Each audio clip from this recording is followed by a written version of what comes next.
للرجال نصيب مما ترك الوالدان والأقربون وللنساء نصيب مما ترك الوالدان والأقربون مما قل منه أو كثر نصيبا مفروضا۔ جو مال ماں باپ اور رشتہ دار چھوڑ مریں، تھوڑا ہو یا بہت، اس میں مردوں کا بھی حصہ ہے اور عورتوں کا بھی، یہ حصے خدا کے مقرر کیے ہوئے ہیں۔ وَإِذَا حَضَرَ الْقِسْمَةَ أُولُو الْقُرْبَى وَالْيَتَامَى وَالْمَسَاكِينُ فَارْزُقُوهُم مِّنْهُ وَقُولُوا لَهُمْ قَوْلًا مَّعْرُوفًا۔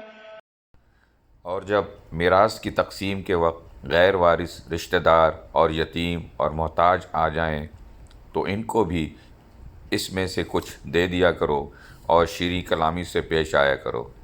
وَلْيَخْشَ الَّذِينَ لَوْ تَرَكُوا مِنْ خَلْفِهِمْ ذُرِّيَّةً ضِعَافًا خَافُوا عَلَيْهِمْ فَلْيَتَّقُوا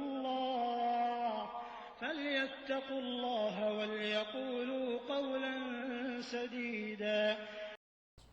اور ایسے لوگوں کو ڈرنا چاہیے جو ایسی حالت میں ہوں کہ اپنے بعد ننھے بچے چھوڑ جائیں اور ان کو ان کی نسبت خوف ہو کہ ان کے مرنے کے بعد ان بیچاروں کا کیا حال ہوگا، بس چاہیے کہ یہ لوگ خدا سے ڈریں اور معقول بات کہیں۔